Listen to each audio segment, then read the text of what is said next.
press the bell icon on the YouTube app and never miss this. कई लोगों का कहना यह है कि अमेरिका और इंडिया के ताल्लुकात इतने बड़े हैं कि वो इस चीज से मुतासर नहीं होते, लेकिन कई लोगों का कहना यह है कि इससे मिसट्रस्ट जो है वो जनरेट हो गया है। और अब ये सिर्फ अमेरिका की हद तक नहीं है, कनाडा ने जो पहले बोला था अब ये और आगे चलेगा, बल्कि यूरोपियंस, ब्रिटिश, बाकी भी कंसर्न हो जाएंगे कि इंडिया ऐसे भी कर सकता है कि दूसरे मुल्कों में जाके उनके सिटीजन को, जो कि सारी बात है भले वो सिख हैं या जो भी हैं, लेकिन वो है तो उस मुल्क के citizen. So how do you see this development आरजू साहबा? सर मुझे तो आज वो एक ट्वीट याद आ रही है जो कि डॉक्टर आयशा सिद्दीका की है और बड़ी मुझे वो पसंद आई, तो मैंने रीट्वीट भी कर दिया। और उसमें उन्होंने यही लिखा है कि शायद जो इंडिया है या भारत है उसको आईएसआई से सीखना चाहिए या सीख रहे हैं कि जिस जो नहीं पसंद। सभी को जय हिंद दोस्तों, आप सभी का हार्दिक स्वागत है जय हिंद रिएक्शंस पे। तो आज हम आपके एक लेटेस्ट और एक इंटरेस्टिंग वीडियो लेकर आए हैं जिसमें आप देखेंगे कि कैसे अमेरिका का दोगला चरित्र सामने आया, जिसमें अमेरिका ने पन्नू को सेव कर लिया जो कि एक खालिस्तानी टेररिस्ट है और भारत की तरफ से वो वांटेड है, पर इस बार अमेरिका ने उसको बचा लिया और भारतीय मूल के नितिन गुप्ता को अरेस्ट कर लिया है। तो इसी पे आप देखेंगे पाकिस्तान की मशहूर पत्रकार और हम सबकी चहेती आरजू काजमी जी का बड़ा ही जबरदस्त और बेबाक रिएक्शन। तो ये वीडियो काफी ज्यादा इंटरेस्टिंग होगी, आपको बहुत कुछ नया जानने को मिलेगा और बहुत मजा आएगा। तो इसे अंत तक देखें और चैनल पे नए हैं तो चैनल को सब्सक्राइब कर दें ताकि हम आपके लिए लेटेस्ट और इंटरेस्टिंग वीडियोस लाते रहें। तो चलिए साथ मिलकर ये वीडियो देखते हैं। जय हिंद, जय भारत। दो या जो खिलाफ काम करे उसको दूसरी कंट्रीज में जाके भी उड़ा दिया जाए, ना सिर्फ ये कि अपनी कंट्री में वहां भी ना छोड़ा जाए। तो शायद ये ऐसा कुछ सीख रहे हैं। और मगर बात सारी यही है कि सबूत अभी तक नहीं दिया। आप उनकी ट्वीट देख सकते हैं, वो मैंने रीट्वीट भी किया है। तो लेकिन बात सारी ये है सर कि सबूत अभी तक कोई नहीं आया है। और दूसरा ये कि इस किस्म की बातें करके चाहे वो भारत करे या कोई भी दूसरी कंट्री करे, ये जो पुन्नू है जिसे आप सांप कहते हैं, हमेशा मैं नहीं कहती, तो इसलिए कि मेरे ख्याल से ये एक टेररिस्ट है जो कि आप जानते हैं कि किस तरह की स्टेटमेंट्स देता है और इसी वजह से फेमस भी हो रहा है। अगर इसकी स्टेटमेंट को सुनकर और लोग बात करना बंद कर दें, लोग ना तो सोशल मीडिया पे शेयर करें और ना ही किसी और पे टीवी चैनल या यूट्यूब पर बात करें, तो शायद इसको कोई जानता भी ना होगा कि साथ में से निकल जाएगा, पता भी नहीं लगेगा। लेकिन ये फेमस हो रहा है, इस तरह से लीडर बन रहा है, एक किस्म का ये अपने आप को लीडर के तौर पे स्टैब्लिश कर रहा है। और वैसे तो खैर इसको टेररिस्ट भी कहते हैं भारत के बहुत से लोग, मगर मेरा ख्याल है सर जब तक प्रूफ ना मिले, वो तो पहले भी डॉक्टर जयशंकर ने कनाडा को भी यही कहा था कि जी आप दीजिए, प्रूफ दीजिए, तो बिल्कुल उसके ऊपर यकीनन काम करेंगे, ऐसा उनका कहना था।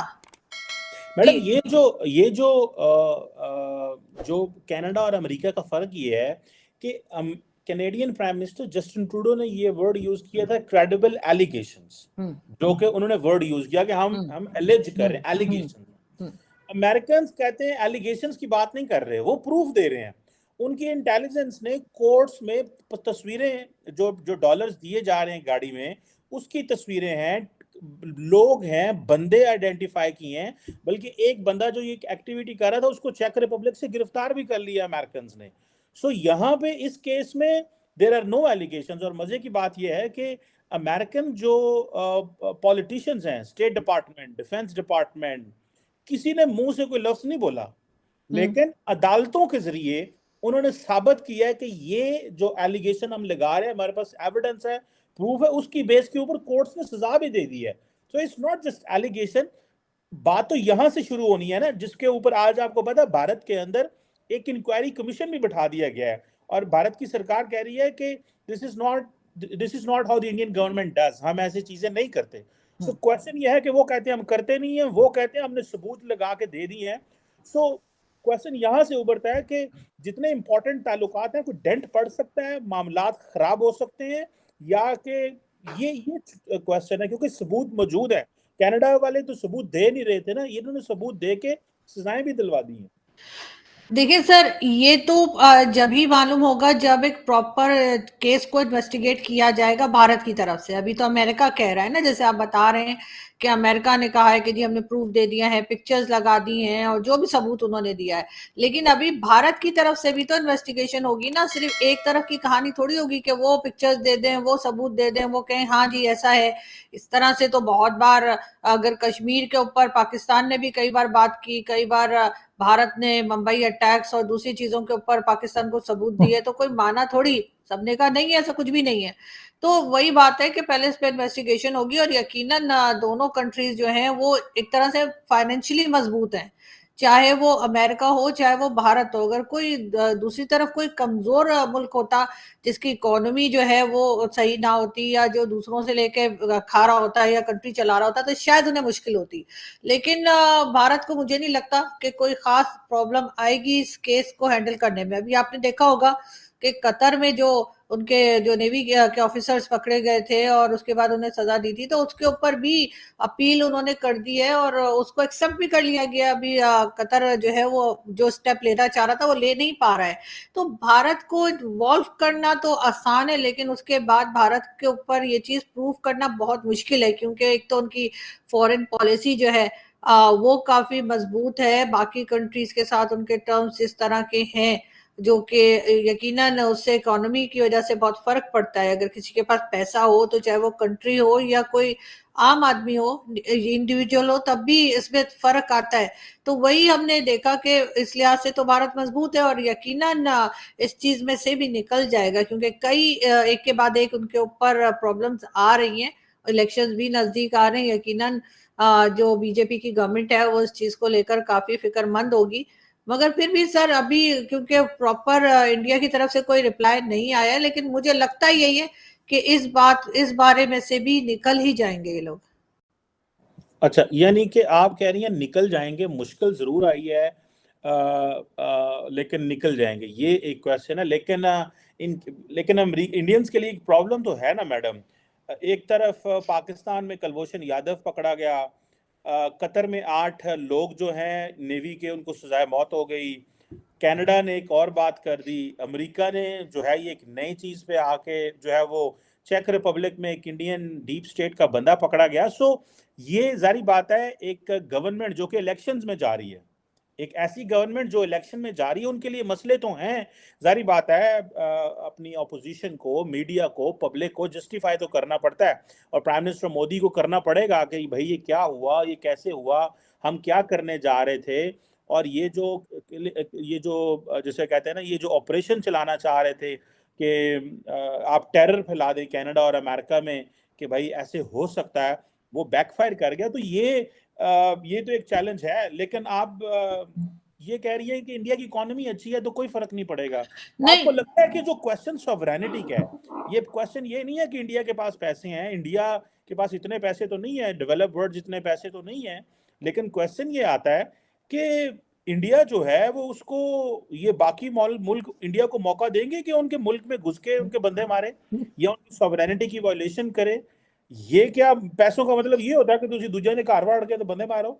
That is what the many Americans and the British and the Canadians will ask a question from their governments. वो अपनी हुकूमतों से पूछेंगे तुसी की करन रहे हो?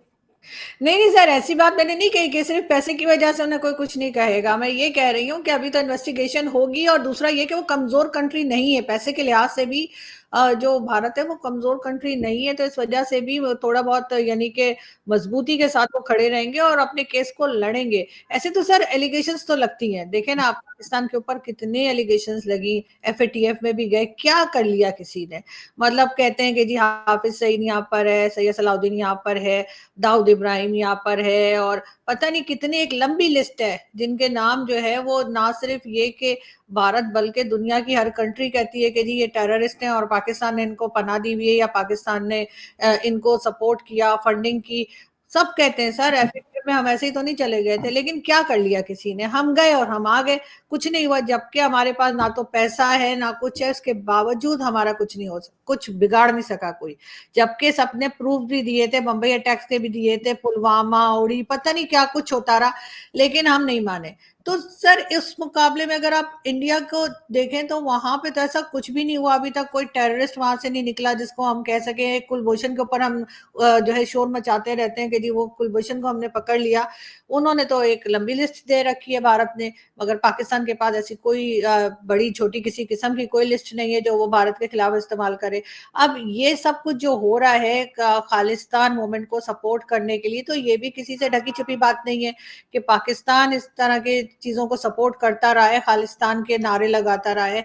और ये जो पन्नू शन्नू किस्म के लोग जो निकलते हैं, वो भी कहीं ना कहीं से उनको कुछ सपोर्ट होती होगी यकीनन, और जब भी बाहर आके इस किस्म की बातें कर रहे हैं। लेकिन उनको हीरो कौन बना रहा है? उनको हीरो वही लोग बना रहे हैं जो उनको डिस्कस कर रहे हैं, वरना उसको कोई पूछे भी नहीं। 2 दिन में इनका सारा तमाशा खत्म हो जाए। और इसी तरह से जो है ये एलिगेशंस जो चल रही है, कहीं ना कहीं पे जो है आप समझ सकते हैं कि कहाँ से इनको ये फंडिंग आ रही होगी और कहाँ से इनको ये कहा जा रहा होगा कि ऐसा करो। लेकिन अमेरिका जो बात कह रहा है, अमेरिका ने जो भी प्रूफ दिए हैं, अमेरिका ने जो भी बात की है, उसको यकीनन भारत में इन्वेस्टिगेशन की जाएगी। और अगर ऐसा कुछ साबित होता है तो मेरे ख्याल से जो लोग इन्वॉल्व होंगे, अगर उनकी गवर्नमेंट के हुए, उनकी एजेंसीज के हुए, कोई भी हुए, तो उसके ऊपर एक्शन होगा। क्योंकि भारत ने बहरहाल अपनी एक क्लीन इमेज इस सिलसिले में रखी हुई है। ये और बात है कि मैं फिर वही कहूंगी कि डॉक्टर आयशा सिद्दीका की जो ट्वीट है वो बड़ी इंटरेस्टिंग है, और इसमें मेरा ख्याल है हमारा तो कुछ कहना बनता नहीं है, क्योंकि वो वाली बात है ना, ये वो हमारे जो मुहावरा है कि वो छन्नी भी बोली जिसमें 100 छेद।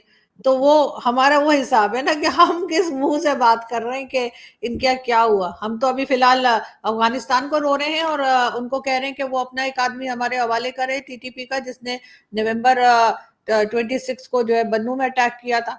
दोस्तों आशा करता हूँ कि वीडियो को आपने अंत तक देखा होगा और इस वीडियो में आपको बहुत सारी नई जानकारी मिली होगी और ये वीडियो और आरजू काज़मी जी का रिएक्शन आपको काफ़ी पसंद आया होगा। अगर ये वीडियो आपको अच्छी लगी है तो इसे लाइक और शेयर जरूर कर दें और चैनल पे नए हैं तो चैनल को सब्सक्राइब कर दें, ताकि हम आपके लिए लेटेस्ट इंटरेस्टिंग और इंपॉर्टेंट वीडियोज़ लाते रहें। तो चलिए फिर मिलेंगे ऐसी किसी ज़बरदस्त वीडियो में, तब तक अपना ध्यान रखिए।